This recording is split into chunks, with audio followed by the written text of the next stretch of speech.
Hello everyone, welcome to my channel MK education. आज आम जामिति पढ़ा जामितिर मेंसुरेशन पार्ट आज आम देखा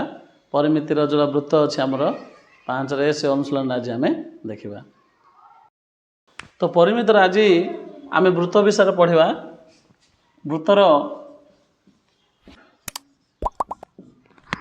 कौन हो आम डिटेल देखा आज ये हूँ जो वृत्त रहा आमर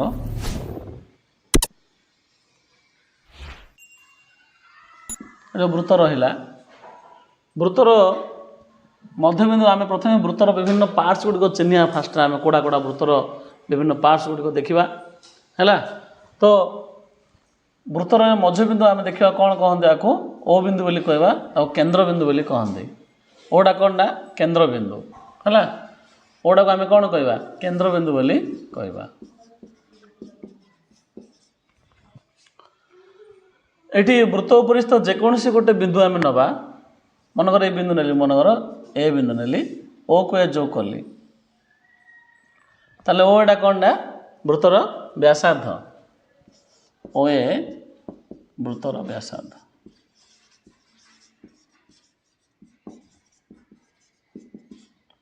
है तो प्रथम आम कॉन्सेप्ट क्लियर हवा ये हूँ इंट्रोडक्शन चैप्टर आमर है। तो भला जब आम यहाँ बुझीपार ताल आम गणित करने सुविधा हम। तो ये हूँ वृत्तर व्यासार्ध जहाँ आम कौन करवा ना रेडियस बोली कहते। व्यासार्ध कौन कहते आम रेडियस बोली कहवा कौन कहवा रेडियस। तो रेडियस बदल आम कौन नवा ना आर नहीं जा से जगह है। कैपिटल आर नेले भी हम स्मॉल आर नेले भी हम है। तो ओ हूँ वृत्तर केन्द्र बिंदु ओ ए हूँ वृत्तर व्यासार्ध। तो वृत्तर केतरा केन्द्र बिंदु आम कर ना गोटे वृत्तर केवल आम कौन गोटे केन्द्र बिंदु रही व्यासार्ध से आम देखा गोटे वृत्तर केतरा व्यासार्ध रही पार गोटे वृत्तर केतरा व्यासार्ध रही पार असंख्य। Very good. गोटे वृत्तर असंख्य व्यासार्ध थाए आ सबु जगह व्यासार्धर दैर्घ्य कौन थाए सब सामान थाए। मनकर मुझे ओ ए काटिले ये मन ओ बी काटि मैंने ओ बी लिखिली ओ ए सहित कौन हम ओ बी दैर्घ्य सामान रहा आम कौन कहवा आर बोली आम कहवा। तो ये हूँ सेमती वृत्तर जदि आम गोटे जेकोसी गोटे चाप आम देख ए टू बी जो चाप निहाई मनकर ये चाप जब आम देखा आपको ना दा मनकर आम एक्स बी बोली कहवा कौन कहवा एक्स बी। तो एक्स बी आम कौन कहवा आपको आम चाप बोली कहवा कौन कहवा चाप। आपको आम को सिंबल द्वारा आम ये कर ना आपको आम एल बोली गोटे सिंबल दवा आम कौन ना दबा एल। एल कहले गोटे चाप को सी बुझाऊँ यहाँ आमर अच्छी जामिति भर आगुरी जो पढ़ाई आमर जो अच्छी से अनुसार आमर वृत्त पाठ गोटे अच्छी से पाठ में 2 रे तुमको यहाँ तुमको पढ़ाई थो से अनुसार यहाँ हूँ कौन चाप हम। आ भितर जो कोणटा अच्छी यहाँ कौन कहते केन्द्रस्थ कोण बोली कहवा यहाँ कौन कहवा केन्द्रस्थ कोण। एंगल ए ओ बी कौन कहवा आम केन्द्रस्थ कोण बोली कहवा कौन कहवा केन्द्रस्थ कोण। आ केन्द्रस्थ कोण जगह आम कौन कहवा ताको डिग्री परिमाप कहले हम कौन कहवा को डिग्री परिमाप। डिग्री परिमाप बोली कह डिग्री परिमाप बोले कौन ताको थीटा बोली आम नवा कौन नवा को थीटा बोली पढ़ा कौन पढ़ा को थीटा बोली पढ़ा। जदि गोटे वृत्तर एटा केन्द्र बिंदु मनकर अच्छी केन्द्र देख मनकर गोटे केन्द्र बिंदु यहाँ हूँ ओ ये आम गोटे रेखा टाणिले यहाँ हूँ कौन ए बी। ये जो ए बी आम देखिले आपको आम कौन कहवा ए बीटा को जिया बोली कहवा कौन कहवा बीटा को जिया बोली कहते कौन कहवा बीटा को जिया बोली कहते। तो ये जगह आम डेफिनेशन आम जापर जिया क्या कह जाए ना वृत्त उपरिस्थ जेकोसी 2टी बिंदु को जो करुवा रेखाखंड कौन कह जाए जिया बोली कह जाए। तुम लिखिपर नोट्रे कौन कर वृत्त उपरिस्थ जेकोसी 2टी बिंदु को जो करुवा रेखाखंड कौन कहवा जिया बोली कहवा। ये 2टा बिंदु किए किए ए आउ बी अच्छे ସେନେ ବ୍ୟାସାର୍ଧର ବି ଡେଫିନେସନ୍ ଆମେ କହିପାରିବା କ'ଣ କହିବା ନା ବୃତ୍ତର କେନ୍ଦ୍ର ଓ ବୃତ୍ତ ଉପରିସ୍ଥ ଯେକୌଣସି ବିନ୍ଦୁକୁ ଯୋଗ କରୁଥିବା ରେଖାଖଣ୍ଡକୁ କ'ଣ କହିବା ବ୍ୟାସାର୍ଧ ବୋଲି କହିବା। ଆଉ ଥରେ କହିଦେଉଛି ମନ ଦେଇକି ଶୁଣ ବୃତ୍ତର କେନ୍ଦ୍ର ଓ ବୃତ୍ତ ଉପରିସ୍ଥ ଯେକୌଣସି ବିନ୍ଦୁକୁ ଯୋଗ କରୁଥିବା ରେଖାଖଣ୍ଡକୁ କ'ଣ କୁହାଯାଏ ବୃତ୍ତର ବ୍ୟାସାର୍ଧ କୁହାଯାଏ। ହେଲେ ସେମିତି ଏ ଯେଉଁ ଜିଆ ବଦା ଆମେ ଦେଖିଲେ ଏ ଜିଆ ବୋଲେ କ'ଣ ନା ସବୁଠୁ ଏବେ ଯେଉଁଟାକି ବଡ଼ ଜିଆ ଆମର କେଉଁଟା ହେବ ଜାଣିଛ ସବୁଠୁ ବଡ଼ ଜିଆ ହେଉଛି ଏଇଟା ଯେତେ ଆମେ ଯିବା ସେଇଟା ହେଉଛି ଏ ସବୁଠୁ ବଡ଼ ଜିଆ ମନେକର CD ଲେଖିଲା ଆମେ CDଟା କ'ଣଟା CDଟା ହେଉଛି ବ୍ୟାସ CDଟା କ'ଣଟା ବ୍ୟାସ ମାତ୍ର ଇଏ ହେଉଛି ବୃତ୍ତର ବୃହତ୍ତମ ଜିଆ ଇଏ ହେଉଛି ବୃତ୍ତର କ'ଣ ଯେ ବୃହତ୍ତମ ଜିଆ CDକି ବ୍ୟାସ ବୋଲି କହିବା ଆଉ ବୃତ୍ତର ବୃହତ୍ତମ ଜିଆ ବୋଲି ତାକୁ ଆମେ କହିବା। ତେଣୁ ଗୋଟେ ବ୍ୟାସ କ'ଣ କରିବ ବୃତ୍ତକୁ ସମାନ ଦୁଇ ଭାଗରେ ବିଭକ୍ତ କରିବ ହେଲା ନା ତ ଏଇଟା ଗୋଟେ ଗୋଟେ କ'ଣ ଆସିବ ଗୋଟେ ଗୋଟେ ଅର୍ଦ୍ଧବୃତ୍ତ ଆସିବ ଦେଖ ଏଇଟା କ'ଣ ଆସିବ ଗୋଟେ ଗୋଟେ ଅର୍ଦ୍ଧବୃତ୍ତ ଆସିବ। ତେଣୁ ଯେଉଁ ବୃତ୍ତ ଦୁଇ ଭାଗ ହେଲା ଗୋଟେ ଗୋଟେ କ'ଣ କହିବା ଗୋଟେ ଗୋଟେ ଅର୍ଦ୍ଧବୃତ୍ତ ବୋଲି କହିବା କ'ଣ କହିବା ଅର୍ଦ୍ଧବୃତ୍ତ ଇଏ ହେଉଛି ଅର୍ଦ୍ଧବୃତ୍ତ ହେଲା। କିନ୍ତୁ এইটা ଯେଉଁ ବର୍ତ୍ତମାନ ଯେଉଁ ଜିଆଟା କାଟା ହେଲା ଏବିଟା এইটি ଗୋଟେ ଗୋଟେ ଜିଆ ବୃତ୍ତକୁ ସବୁବେଳେ ମନେ ରଖିଥିବ ଦୁଇ ଭାଗରେ ବିଭକ୍ତ କରୁଛି ହେଲା ଏଟାକୁ ବୃତ୍ତ ଖଣ୍ଡ ବୋଲି କହିବା କ'ଣ କହିବା ଆକୁ ବୃତ୍ତ ଖଣ୍ଡ ଏଟାକୁ କହିବା ବୃତ୍ତ ଖଣ୍ଡ ବୋଲି କହିବା ବୃତ୍ତ ଖଣ୍ଡ ବୋଲି କହିବା। କିନ୍ତୁ ବ୍ୟାସ ଦ୍ୱାରା ଯଦି ଛେଦ ହେବ ତାକୁ ଅର୍ଦ୍ଧବୃତ୍ତ ବୋଲି ଆମେ କହିବା ଆଉ ଯେକୌଣସି ଜିଆ ଦ୍ୱାରା ଯଦି ଛେଦ ହେଲା ତାକୁ ଆମେ କ'ଣ କହିବା ବୃତ୍ତ ଖଣ୍ଡ ବୋଲି ତାକୁ ଆମେ କହିବା। ଆଉ ଯେ ଏଇ ଚିତ୍ରଟା ତୁମେ ଦେଖୁଛ ଏ ଯେଉଁ ଏଇ ଯେଉଁ ଚିତ୍ରଟା ଆମେ ଦେଖୁଛନ୍ତି ବର୍ତ୍ତମାନ ଏବେ এইটাକୁ ଆମେ କ'ଣ କହିବା ଆକୁ କହନ୍ତି ବୃତ୍ତ କଳା ବୋଲି କହନ୍ତି କ'ଣ କହନ୍ତି ଆକୁ ବୃତ୍ତ କଳା କ'ଣ ନାଁ ଦେବା OAXB ହେଉଛି କ'ଣଟା ବୃତ୍ତ କଳା ଆକୁ ବୃତ୍ତ କଳା ବୋଲି କହିବା OAXB ଏକ ବୃତ୍ତ କଳା ଏଇଟା ହେଉଛି ବୃତ୍ତ କଳା ହେଲା ଏ ଟୋଟାଲ ହେଉଛି ବୃତ୍ତ ଇଏ ହେଉଛି କେନ୍ଦ୍ରବିନ୍ଦୁ OA ହେଉଛି OB ବ୍ୟାସାର୍ଧ CD ହେଉଛି ବ୍ୟାସ AB ଏକ ଜିଆ ଆଉ CD ହେଉଛି ବୃତ୍ତର ବୃହତ୍ତମ ଜିଆ ଆଉ ଯେଉଁଟାକି ବ୍ୟାସ ବୃତ୍ତକୁ ଦୁଇ ଭାଗରେ ବିଭକ୍ତ କରୁଛି ଗୋଟେ ଅର୍ଦ୍ଧବୃତ୍ତ ଦୁଇଟାକ ଅର୍ଦ୍ଧବୃତ୍ତ ହେବ ଆଉ AB ଯେଉଁ ଖଣ୍ଡ କଲା ତାକୁ ଆମେ କ'ଣ କହିବା ବୃତ୍ତ ଖଣ୍ଡ ବୋଲି କହନ୍ତି। ଆଉ ଏଟାକୁ ଚାପ ବୋଲି କହନ୍ତି AXB ଚାପ ବୋଲି କହନ୍ତି ଏ କୋଣଟାକୁ କ'ଣ କହିବା ଥିଟା ବୋଲି କହିବା ଡିଗ୍ରୀ ପରିମାପ ବୋଲି ତାକୁ ଆମେ କହନ୍ତି। ତେଣୁ ଏବେ ଦେଖିବା ସେମିତି ଆଉ ଗୋଟେ ଜିନିଷ ମନେ ରଖ ଯଦି ମୁଁ ଏଇ ଚିତ୍ରଟା କାଟିଲି ଏଇ ଯେଉଁ ଚିତ୍ରଟା ଆମେ ଦେଖିବା ଏ ଟାଇପ୍ର ଦୁଇଟା ବୃତ୍ତ ଯଦି ଅଛି ଦୁଇଟା ବୃତ୍ତର ମନେକର ଗୋଟେ କେନ୍ଦ୍ର ରହିଲା ହେଲା ଗୋଟେ ଛୋଟ ବୃତ୍ତ ଆଉ ଗୋଟେ ବଡ଼ ବୃତ୍ତ ଯଦି ରହିଲା ତାକୁ ଆମେ କ'ଣ କହିବା ଏଇ ଜାଗାଟାକୁ ଏଇ ଯେଉଁ ଜାଗାଟା ଆମେ ଯେଉଁ ଗାରମୁଣ୍ଡ ଆଣିଛେ ଏଟାକୁ କ'ଣ କହିବା ଏଟାକୁ କହିବା ବଳୟ ବୋଲି କହିବା କ'ଣ କହିବା ବଳୟ ଆକୁ ବଳୟ ବୋଲି କହନ୍ତି। ଆଉ ଏ ଜାଗାରେ କ'ଣ ହେବ ନା ଯେଉଁ ଦୁଇଟା ବୃତ୍ତ ଅଛି ବଡ଼ ବୃତ୍ତର ବ୍ୟାସାର୍ଧକୁ ଆମେ କ'ଣ ନେଇଯିବା କ୍ୟାପିଟାଲ R ନେଇଯିବା ସାନ ବୃତ୍ତର ବ୍ୟାସାର୍ଧକୁ ଆମେ କ'ଣ ନେବା ସ୍ମଲ୍ r ନେଇଯିବା ଆଉ ସେତେବେଳେ ବଳୟର ପ୍ରସ୍ଥ ଆଣିବା ଫର୍ମୁଲା କ'ଣ ହେବ ଜାଣିଛ ନା capital R minus small r ହେବ ଏଇ ସୂତ୍ର ପକାଇବା ବଳୟର ପ୍ରସ୍ଥ ଆଣିବା ସୂତ୍ର। ତ ଏତିକି ତ ଆମେ ତାର ଇଣ୍ଟ୍ରୋଡକ୍ସନ୍ କହୁଛନ୍ତି ବର୍ତ୍ତମାନ ତାର ଫର୍ମୁଲାକୁ ବର୍ତ୍ତମାନ ଦେଖିବା କ'ଣ ନା ବୃତ୍ତରେ ଯଦି ଜଣେ ଲୋକ ବୃତ୍ତରେ B ସ୍ଥାନରୁ ବାହାରିଲା ସେ ଆଉଥରେ ବୁଲି ବୁଲି ବୁଲି ଆଉଥରେ B ସ୍ଥାନରେ ଆସି ପହଞ୍ଚିଲା କ'ଣ କହିବା ତାକୁ ତାକୁ ପରିଧି ବୋଲି କହିବା କ'ଣ କହିବା ବୃତ୍ତର ପରିଧି ବୃତ୍ତର ପରିଧି ଆଣିବା ସୂତ୍ର କ'ଣ 2πr କ'ଣ ହେବ 2πr ଏଇ ଫର୍ମୁଲାକୁ ମନେ ରଖ ଯେଉଁଟାକି ବୃତ୍ତର ପରିଧି ଆଣିବା ଫର୍ମୁଲା ହେଉଛି କେତେ 2πr ହେଲା। ତ କ'ଣ ଜାଣିଥିବାର ଅଛି ନା ଯଦି ଆମେ r ର ମୂଲ୍ୟ ଆମେ ଜାଣି ଦେଇଛନ୍ତି ତାହେଲେ ପାଇର ମୂଲ୍ୟ ତ ଅବଭିୟସଲି ପାଇ ହେଉଛି କି ସଂଖ୍ୟା ଗୋଟେ ଅପରିମେୟ ସଂଖ୍ୟା ଆଗରୁ ଆମେ ଜାଣିଛନ୍ତି ପାଇ ହେଉଛି କି ସଂଖ୍ୟା ଅପରିମେୟ ସଂଖ୍ୟା ପାଇ ହେଉଛି ଏକ ଅପରିମେୟ ସଂଖ୍ୟା ଆଗରୁ ଆମେ ଜାଣିଛନ୍ତି ତଥାପି ଏଇଠି ମଧ୍ୟ ଆମର ଦେଇଛି ଅପରିମେୟ ସଂଖ୍ୟା ବୋଲି ପ୍ରମାଣ କରିଥିଲେ ଆମ ଜଣେ ଗଣିତଜ୍ଞ ତାଙ୍କ ନାଁ ଲାମ୍ବାର୍ଟ ବୋଧେ ହେଲା ସିଏ କ'ଣ କରିଥିଲେ ୟାକୁ ପ୍ରମାଣ କରିଥିଲେ ଯେ ଏଠି ଦେଇଛି ଆମର 1761 ଖ୍ରୀଷ୍ଟାବ୍ଦରେ ଗଣିତଜ୍ଞ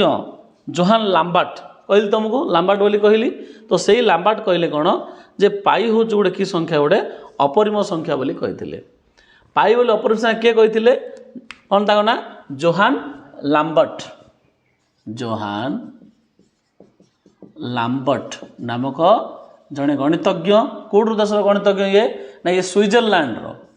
कौटर गणितज्ञ स्विट्जरलैंड गणितज्ञ इन 1761 1761 मसीह कहले जे पाई हूँ गोटे कि संख्या अपरिमेय संख्या बोली कही हेले जोड़ा कि पाईर मान आमर केते अच्छी ना 22/7 अच्छी कौ जगह केते मूल्य पड़ुछ तार मान हूँ अपरिमेय संख्या बोली कहते कि एप्रोक्सीमेटली कौ जगह आम कौन पड़ो पाईर मूल्य अधिकांश जगह 22/7 पड़ुछ हेले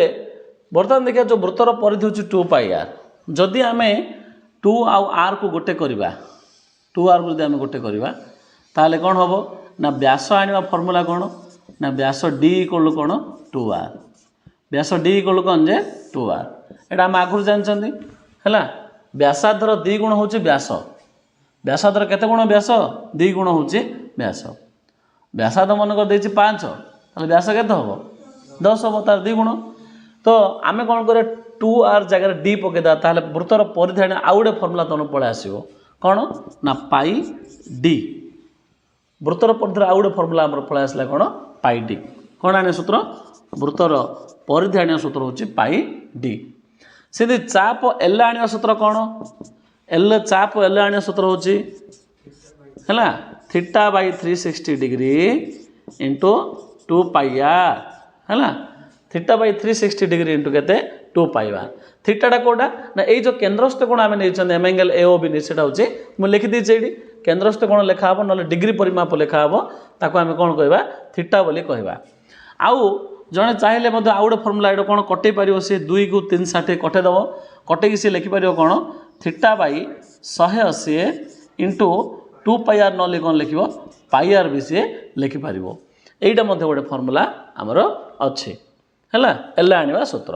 आउ एल रु देखिए आम विभिन्न प्रकार अन्य जिन गोटे फर्मूला आम आनीपर जड़े कहले थीटा भी आनीपर जड़े चाहिए आर भी आनीपर है जेको जिनस आम आनीपर मन को थीटा आनी ताले कि आनी देख थीटा आने कौन हम देख कौन हो गुणन हो थीटा जब आनी ताले कौन हम एल इंटू 360 केत हम एल इंटू 360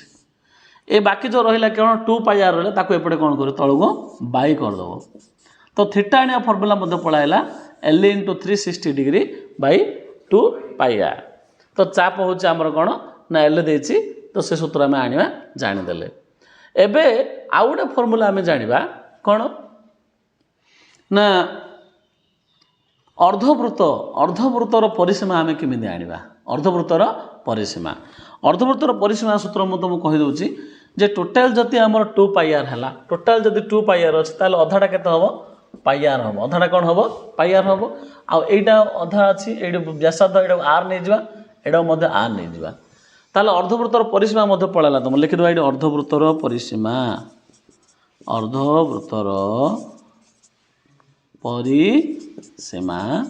कौन फर्मूला ना πr मिशाण 2r πr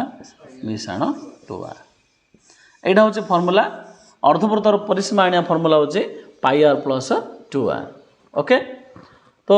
ये जो फर्मूला गुड़िक मन जब आम रखा ताल गणित करने आमको पूरा सुविधा हम जिन आम देखिले वृत्तर परिधि 2πr आउ गोटे सूत्र अच्छी पाई डी अच्छी है सिंधी चाप एल आने सूत्र हूँ θ/360 डिग्री इंटू 2πr ना 180 θ/180 इंटू πr पकड़े भी हम आउ अर्धवृत्तर परिसीमा हूँ πr प्लस 2r तुम चाहिए ये आर टी कमन काढ़ी पार कमन काले कौन हम ना आर कमन काले यहाँ के पाई प्लस 2 तुम यही प्रकार फर्मूला भी तुम पकई पार आर इंटू पाई प्लस 2 लिखले आम कर किंतु गोटे कथा मन रखि जे वृत्ताकार पथरे जदि जड़े थरे घूरिक आसे ताको आमे कौन कहती वृत्तर परिधि बोली कहती है मनकर वृत्तर आमे कहिबा जे वृत्तर व्यासार्ध देला केते 7 देला के देला 7 आर इक्वल मन 7 देछि व्यासार्ध के देछि 7 से कौन करो राउंड बुली आसो ताले से केते बाट जीवो से मन पचारला ताले आमे को सूत्र पकेबा 2πr फॉर्मूला पकेया से गोटे थर बुलिक आसला ताले कौन पड़ो 2 इंटू पाईर मूल्य के 22/7 इंटू 7 कटला के 44 मीटर से रास्ता अतिक्रम कर गोटे थर घूरिले गोटे थर घूरले 44 मीटर जीव ताले से देथिबो एतिकी बाटो से केथर घूरी बोली पचार देथिबो ताको आमे डिवाइड करदेले आंसर तुमर पळे आसीबो बा एमिते मते प्रश्न आसीबारे जे कोन ना गोटे सूतार दैर्घ्य होची गोटे 100 मीटर दे देथिबो एमिते हैला तार व्यासार्ध होची गोटे गोटे वृत्त आमे तयार करबा से वृत्तर व्यासार्ध होची केते 7 मीटर बोली कहि देथिबो ताको तमे कोन करबो ना फास्ट परिधि आनिबो आनला पर ताको तमे कोन करबो डिवाइड कर दबो काई रे जो जति देथिबो टोटल ताको हर देले तमर आंसर पळे आसीबो सिने बलर प्रस्ताव आम आने देखिले कौन capital R minus small R पकेबा आम सिंधी आमर आउ गोटे जिनस तुम मन रख जोटा कि तुम ये अच्छे आमर आसब हाँ कौन से ना रेडियन उपर तुम आसो परीक्षा रे रेडियन ना केमी करवा ना मनकर मुझे लिखिली ये देख थीटा रेडियन इक्वल टू तुम कौन आसो ना L/R हम यहीटा मन रखार अच्छी थीटा रेडियन इक्वल कौन हम L/R बोली कहती बा आम कहवा L इक्वल टू कौन कहवा L equal to R into theta बोली कहवा थीटा रेडियन यही फर्मुला मन रखी तो यहाँ मध्य परीक्षा कौन हो बिट क्वेश्चन आमर आसूसी L इक्वल टू कौन तो रेडियन माप हूँ कौटा थीटा रेडियन लिखाई ऊपर C लिखा हम ये जिनसा मन रखार अच्छे सेमती वृत्तकला जदि आम चिंता करिया वृत्तकलार फर्मुला मु लिखिने लिखा पड़ो वृत्तकलार परिसीमा सूत्र कौन ना वृत्तकलार ये जिनसा हूँ कौन ए बी टाक आम कौन कह L नहीं जा आईटा हूँ कौन R एटा हूँ R R के 2R ताले वृत्तकलार लिखि दूँ मुझे वृत्तकलार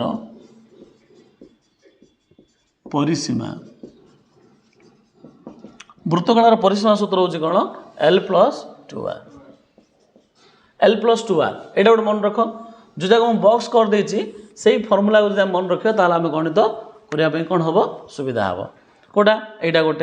गोटे सूत्र आग यही फर्मुला सब जगह फर्मुला आग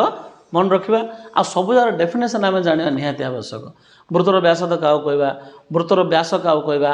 ज्या कहवा सबुठार बड़ ज्या कौड़ा हूँ व्यास आमर एमती डिग्री परिमाप कौड़ा थीटा एना फर्मुला हूँ यहाँ L × 360 डिग्री बाई 2πr है तो ये जिनस आम इंट्रोडक्शन जदि करें आम गणित करने कौन हम आगे सुविधा हम।